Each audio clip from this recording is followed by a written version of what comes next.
नमस्कार, आप देख रहे हैं खबर नेशन गौरव चतुर्वेदी के साथ। इंदौर नगर निगम में एक और घोटाला सामने आया है। इस बार गड़बड़ी प्रधानमंत्री आवास योजना के तहत बांगड़दा में बन रहे सतपुड़ा इमारत के निर्माण में हुई है। राजकोट की ठेकेदार firm Kunal structure India private limited ने टेंडर लेने के लिए ठाणे की निजी बैंक की 8 करोड़ रुपए की फर्जी बैंक गारंटी लगा दी। इसके बाद समय समय पर भुगतान भी करवा लिया।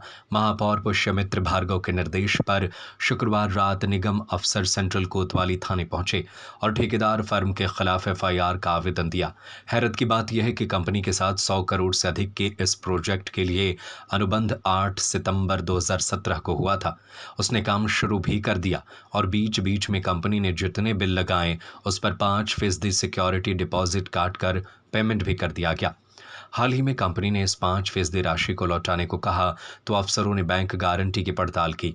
इंदौर स्थित आईसीआई बैंक की ब्रांच से गारंटी से जुड़े दस्तावेज मांगे तो पता चला कि ऐसी कोई बैंक गारंटी जारी ही नहीं हुई है। महापौर भार्गव ने बताया कि फर्म के खिलाफ एफआईआर करवाकर कड़ी कार्रवाई करेंगे। ये थाना सेंटर कोतवाली में एक आवेदन दिया गया है नगर निगम की तरफ से। इसमें ये बताया गया है कि जो प्रधानमंत्री आवास योजना के तहत जो बैंक गारंटी दी जाती है ठेकेदार के द्वारा, उस ठेकेदार के द्वारा बैंक गारंटी में फ्रॉड किया गया है। जो बैंक गारंटी 5% जमा होती है तो वो बैंक गारंटी में फ्रॉड किया गया है। आईसीआईसीआई बैंक से जब पता किया गया है तो उनके द्वारा बताया गया कि हम इसको जानते नहीं है, हमने कोई बैंक गारंटी दी है। तो बैंक गारंटी में फ्रॉड की सूचना पर से अभी फिलहाल आवेदन दिया गया है। इसके पॉइंट्स को वेरीफाई कर रहे हैं। वेरिफिकेशन के बाद, जाँच के बाद इसमें वैधानिक कार्रवाई की जाएगी। फिलहाल उनके द्वारा जो एप्लीकेशन में जो आरोप लगाया गया वो 8 करोड़ रुपए का धोखाधड़ी का आरोप लगाया गया है। वहीं निगम आयुक्त शिवम वर्मा ने बताया कि ठेकेदार द्वारा जो बैंक गारंटी का बोला गया था उसे जब्त की गई है और वह फर्जी पाई गई, जिसके खिलाफ सेंट्रल कोतवाली थाने में शिकायत की गई है, जिस पर दंडात्मक कार्रवाई की गई है। ये जो हम लोग को इसमें बैंक गारंटी दी गई थी, वो बैंक गारंटी जब इसको हम लोग ने जब जब्त किया और उसको कैश कराना चाहा तो वो गलत पाई गई, फर्जी पाई गई।